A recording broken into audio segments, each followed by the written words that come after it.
A new spicy trailer for Final Fantasy VII Rebirth just dropped at Summer Games Fest, and we're going to break it down right here in the LZ.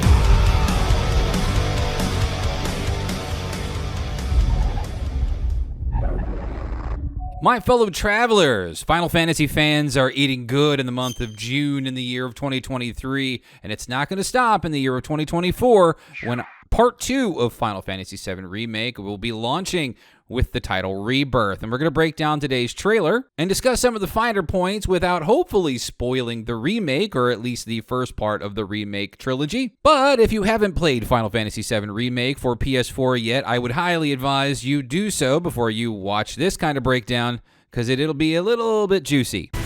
We're still here at the scene of this terrible disaster, caused by a massive tornado which swept through sectors 0, 1, and 2. Amidst the wreckage of the expressway, search and rescue operations are already in progress.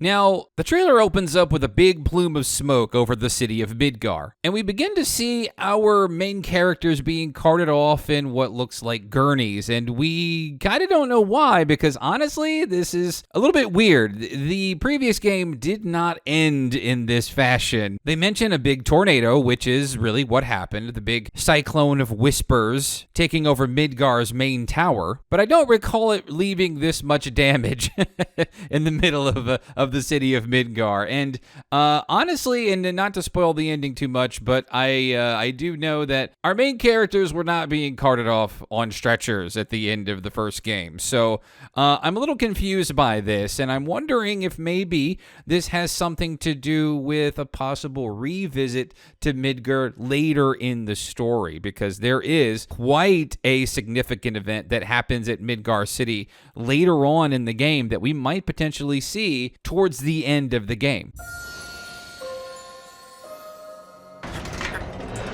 Now, as it continues, we see text that really emphasizes the unknown journey continue. The developers of this game and the previous game have been very clear in stating that they're feeling some agency when it comes to the accuracy of just how much of a remake this is of the previous titles from the 90s. And of course, you played the first game, you know that the whispers existed, and there was a very hefty theme on fate and how heavy they poured on themes of fate and how willing they were to sort of break from the common understanding that is the Final Fantasy VII story. Beating one of the final bosses of the first game, as a matter of fact, is sort of Square Enix kind of taking carte blanche with this and saying, we're going to do whatever the hell we want to with the future games, and some things might actually be changing.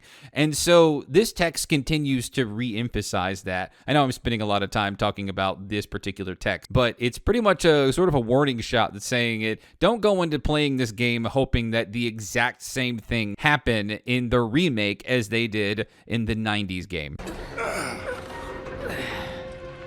Wow. Just look at it all. It's so green. Even after everything we've done to it, it's still going strong. It may look that way, but in reality, it's barely hanging on. Now we pan to our heroes leaving what looks like a cave. Now, later in the trailer, they focus on the Mithril Mine, so I'm wondering if they're exiting this same mine. And of course, they're exiting into what I think many others, going by some of the reaction videos I've seen for this trailer so far, is sort of a shocking realization that Final Fantasy VII Rebirth is going to be a big game. It doesn't exactly express if the game is open world, but it might be open-ish. So much so that it even kind of looks faithful to the original game's world map to a degree. You can see towns off in the distance. One of those towns, likely the town of Calm with a K. And of course, I'm just really taken just aback by just how much I love what I'm seeing here as a huge fan of the first game. So some of the dialogue between the characters are talking about just how beautiful and lush the land is, which is kind of shocking to them because of all the damage they've done to the planet with all of the Mako they've been drinking up. They mention about how beautiful things are, but how the planet is holding on by a thread because of all of humanity's sort of intervention and pulling away of the life of the planet for the use of power, electricity, and war, and things like that. I was wondering, what's Cloud been doing these past 5 years? Where's he been? And you're asking me this? This is gonna sound crazy, but as far as I know, Cloud was never in Nibelheim 5 years ago. After that, they get into conversation about kind of what's going on with Cloud, because one of the next sequences in Final Fantasy's story is sort of chilling out in the town of Calm, and then having a major flashback about sort of the history between Cloud, Tifa, and Sephiroth. Now, during this dialogue, some big things to note is it begins to start showing us some locations around Final Fantasy VII's world. We get a good glimpse of the Chocobo farm. Of course, one of the many ways that you would traverse the world of Final Fantasy VII is riding Chocobos as well. The life stream. It is the very essence of our star. The blood coursing through its planetary veins. Now we jump to Cosmo Canyon and what looks like a nice, crisp FMV sequence there where they're explained about the workings of the cosmos and the lifeblood of the planet and things like that. That looks like a pretty exciting scene. According to Hojo, they're connected to Sephiroth. Shadows of the Man, I believe he called them. Sephiroth was in Midgar. We fought him. Whatever happened, he's alive. But why come back now? After 5 years, doing who knows what? Now we get some more walkthrough footage there where we're running through some of the scenery that we have. That's pretty awesome. I love just how full this is. We get the Mithril Mines. We get some more world map coverage there with big pipes sprawling across scenery there. Very industrial. We mentioned a moment ago about the party taking a little bit of a break in the town of Calm to talk about their past happenings in the town of Nibelheim. And they expressed their concern about how Sephiroth is still around because, spoiler alert, the original version of Sephiroth didn't quite make it through that incursion, at least if I remember correctly. Now we flash forward to the reunion and likely kind of a foreboding look at what the third game might look like. This is going to be, or maybe the end of the second game. I'm trying to think about kind of where in the timeline this is because it's been so long. And you do encounter a few of these dudes in the first game, the folks with the tattooed numbers. These are the folks that will be eventually led up to the northern cave, making for quite the scenery there. Well now, think we woke it up. Angered it, more like.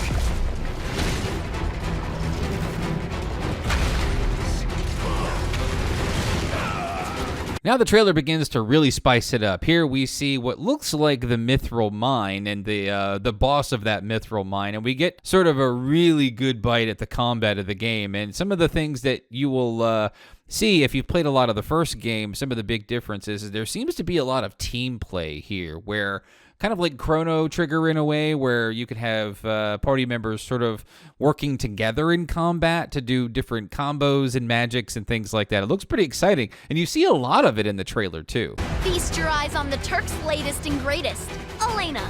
She may be new, but she's still a Turk.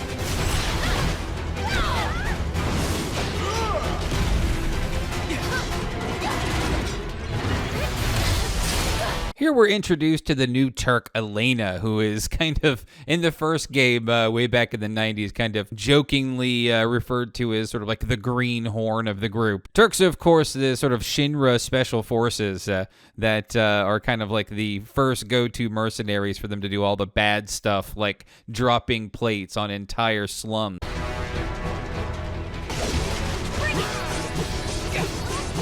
After the footage with Helena, we start to get more open world or more scenery, more battles, more sort of wandering through sort of beautiful scenery there. This game is absolutely gorgeous.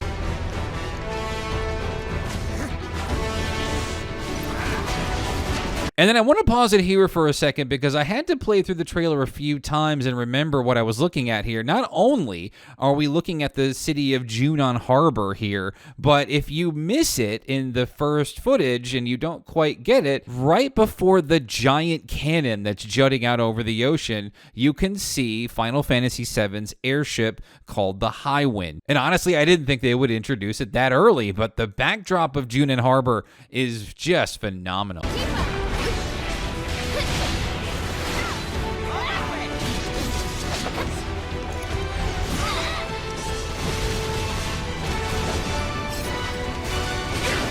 If the trailer hadn't made it clear already, it looks like, and this was one of the things that was kind of disappointing about the first game in the trilogy, is that Red 13 was not playable as a character. He just sort of existed and did his own thing with AI.